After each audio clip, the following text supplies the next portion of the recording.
Se rapprocher de soi n'est jamais un échec, mais toujours une victoire.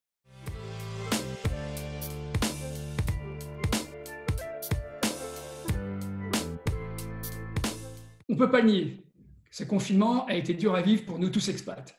Que l'on vive seul ou avec notre petite famille, être confiné loin de la France a décuplé notre sentiment d'isolement et nous a montré notre vraie condition d'expat.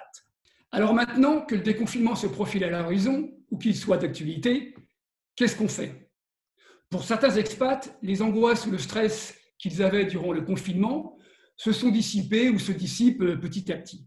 Pour d'autres, cette angoisse, ce sentiment d'isolement, voire d'auto-abandon, s'est transformé en un questionnement tout aussi déstabilisant et douloureux. Ai-je fait le tour de ma vie d'expat?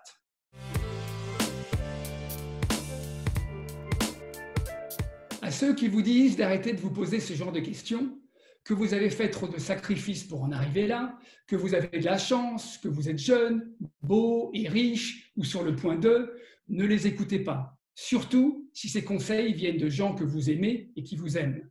Ce dialogue que je vous recommande est entre vous et vous. Écoutez-vous d'une façon la plus clinique, la plus neutre possible. Écoutez-vous sans jugement et avec compassion, mais sans complaisance. Écoutez ce que vous ne dites pas, ce qui se cache entre les lignes de vos pensées. Écoutez ce que vous n'osez pas vous dire. Faites face à vous-même avec honnêteté et en restant dans le présent.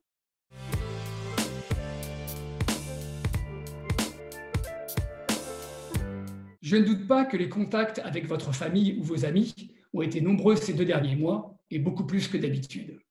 Analysez-les. Ont-ils été plus forts en émotions, moins forts, pareil? Avez-vous redécouvert en vous des sentiments que vous pensiez avoir perdus? Ces contacts vous ont-ils aidé à ne pas broyer du noir? Oui, non, pas du tout.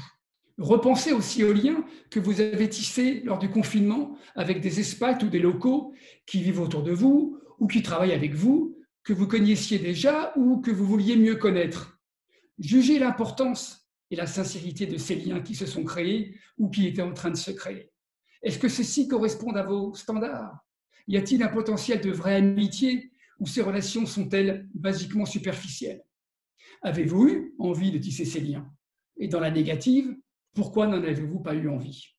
Vous poser ces questions vous aideront à clarifier votre véritable degré d'isolement dans le pays où vous vivez. Si vous réfléchissez et faites le point sur votre entourage dans votre ville d'expatriation et que vous vous rendez compte que vous êtes peu entouré, peut-être serait-il temps de vous demander si vous n'avez pas fait le tour de votre vie d'expat et qu'un retour en France est envisageable.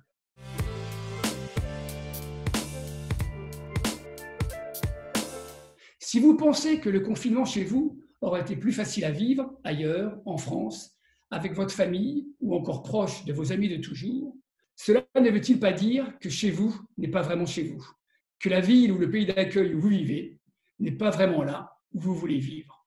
Quelles sont les raisons qui m'ont poussé à quitter la France? Est-ce que ces raisons sont encore valables aujourd'hui? Demandez-vous ensuite, est-ce que la vie que je vis aujourd'hui est une vie qui me ressemble? Si après ce dialogue interne, vous ne savez pas à quoi ressemble une vie qui vous ressemble, ne paniquez pas, c'est OK. Prenez le temps de réfléchir sur ce que vous aimez et surtout, autorisez-vous à rêver. Et si nécessaire, faites appel à un professionnel qui pourra vous guider là où vous avez toujours eu envie d'aller, sans trop vraiment le savoir. Cas numéro 2, vous savez ou avez une bonne idée à quoi ressemble une vie qui vous ressemble. Alors, un seul mot, un seul conseil. Respirez un bon coup et sautez. Avancez vers ce projet de nouvelle vie, même si la peur de trébucher vous accompagne. Se rapprocher de soi n'est jamais un échec, mais toujours une victoire. Prenez soin de vous. Salut les expats.